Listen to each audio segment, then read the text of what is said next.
I'm concerned that a lot of people want to go back to the old way, the way they were operating prior to the... There's a huge danger, therefore, in our failure to understand this proposition. The real danger is not the lack of regulation, but the fact that what you are pretending to regulate, the ultimate ramifications of, is in fact impossible to regulate in any way which can possibly serve us. That is, these things, while they are crimes, are necessitated as much as necessitated by the multiplication of artificial indebtedness of the system itself, which, as I have explained, necessitates this flood of currency back into circulation. Now, of course, the bankers having the power over the distribution of money are going to bless themselves as much as possible with it. But the problem is not that they're doing that. The problem is that we've given opportunity to this whole system, which inevitably manifests not in just this downstream crime, all these downstream crimes which are exposed by this documentary, but the underlying crime which itself is terminal to us, you see. So this is what we have to understand. If we think that we can regulate, the ramifications of the end of this life cycle of terminal usury, we're crazy. We'll spend however many years falsely attempting to do so. It isn't that these regulatory bodies are working, in conjunction with the bankers. It's that they will only be working in conjunction with the bankers so long as banking itself exists. We have to eradicate banking. We have to solve it. Mathematically perfected economy is the only integral solution of all the categoric faults of this pretended economy which we have allowed to be imposed upon us, which can only dispossess us of all our wealth.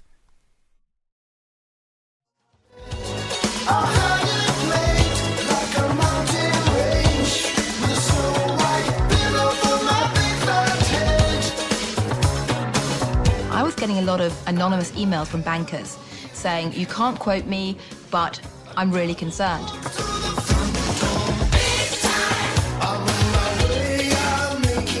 Why do you think there isn't a more systematic investigation being undertaken?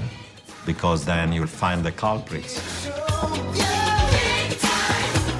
you think that Columbia Business School has any significant conflict of interest problem? Don't see that we do.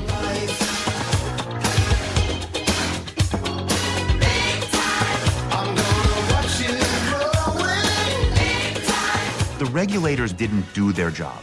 They had the power to do every case that I made when I was State Attorney General. They just didn't want to.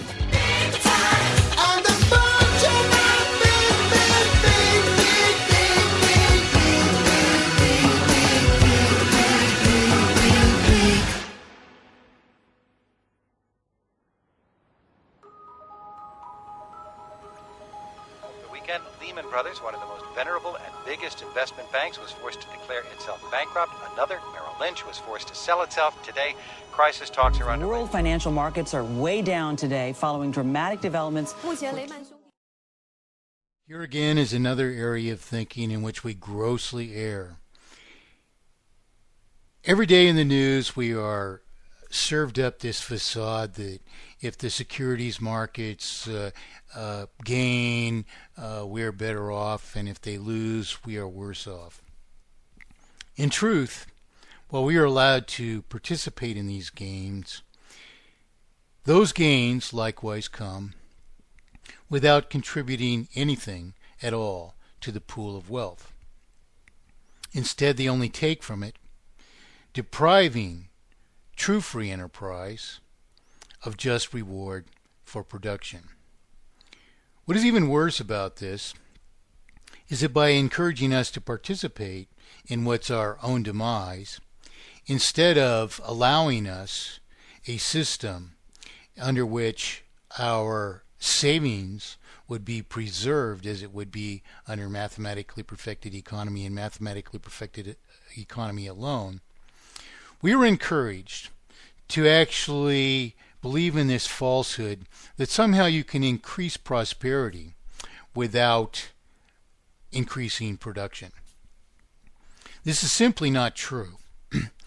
But in thinking that our participation is good for us, we're actually encouraging or ourselves persisting in a process which acts only to our demise. When the markets go up, we think we're better off somehow, when in fact their increase only reflects that more is being taken from production, denying free enterprise, what would be free enterprise only if none of this exploitation existed, denying what wants to be free enterprise from just reward for its production. On the other hand, when the markets go down, what do we see? We see the Federal Reserve buys government securities, thus putting us all in further debt to a huge degree for some small theoretical and wrongful purported benefit to all of us, which comes then at a far greater cost than the benefit itself, because that indebtedness multiplies further indebtedness, taking ever more from us for whatever was supposedly originally delivered for it. So this whole idea of gauging prosperity by falsified security markets, calling this even investment when there isn't even any investment involved. We're merely gambling on owning purported securities when in fact the only investment that ever even occurred was when there was an original initial public offering. None of this would even have to exist under mathematically perfected economy.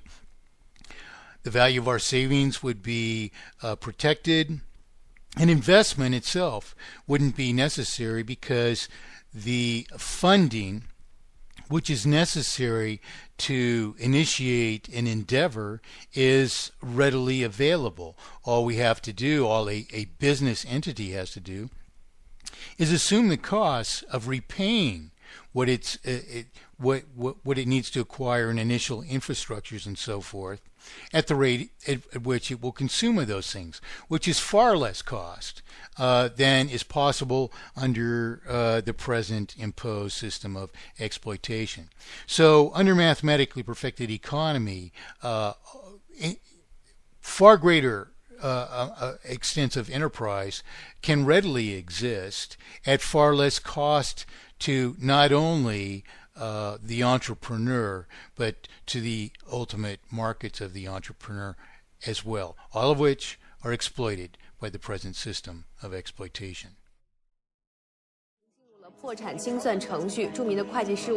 Crise, panique. La presse française annonce clairement la couleur. In September 2008, the bankruptcy of the U.S. investment bank Lehman Brothers and the collapse of the world's largest insurance company, AIG, triggered a global financial crisis. Gripped markets overnight with Asian stocks fell off a cliff, the largest single point drop in history. Share prices continued to tumble in the aftermath of the Lehman collapse. But these collapses are inevitable, as we've already explained, not from the improprieties which this documentary is exposing, but from the underlying purpose faults of the purported economy itself. So, while it can, the stock markets are artificially sustained by reflooding the market with, the currency which we, the private sector, are constantly paying out of circulation. And to our discredit, then, when these markets return to their former levels, although The fact is that the perpetual and even escalated multiplication of artificial indebtedness is only to our further detriment. When despite this fact of inevitable failure, the markets somehow miraculously return as a result of reflooding the markets with currency which is a debt subject to interest which we can't even afford to service. Despite this, we think somehow that we're better off, and we couldn't be more wrong. Not only about the consequences, but about the causes, the fundamental causes as well. The result was a global recession. No, then, there are two errors here. This isn't the result of these downstream further manipulations and games which are played by the very people who are responsible for the whole game which persists in our destruction. It's the consequence of the underlying obfuscation of the currency. Even if you had none of this, the system would fail. The debts would go bad. They become unpayable because the entire circulation eventually is dedicated to servicing debt, leaving nothing whatever to sustain industry, far exceeding our capacity to service this terminal sum of debt, leaving us the way to reflate the circulation for some limited while longer to federal overspending. So these things are consequences of the underlying obfuscation of the currency. The other blatant error is that the process isn't a process of recession. This is a deception which is promoted by the so-called financial community, in which, so supposedly we have these cycles of, recession and prosperity. The truth of the matter is, over the lifespan of this finite system, this system of inevitable failure, you have a perpetual escalation of artificial indebtedness in proportion to remaining capacity to service debt.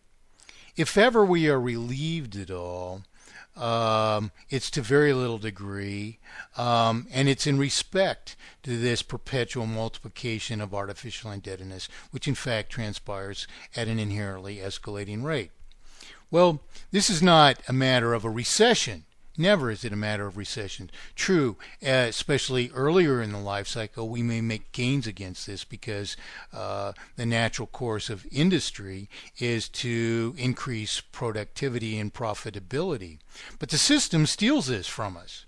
As soon as we accomplish it, it takes it away from us. It takes profitability and greater prosperity away from us as it multiplies artificial indebtedness all the further and eventually consumes its profit by dedicating it to servicing artificial debt as opposed to sustaining the industry which is obligated to do so. So that it's extremely dangerous, as well of course wrong, for us to merely assume that indeed we have simply a recession here. No, we have a terminal multiplication of artificial indebtedness, which has already been exceeded, can only and against which we can only reflate the circulation by federal overspending because we are in terminal failure.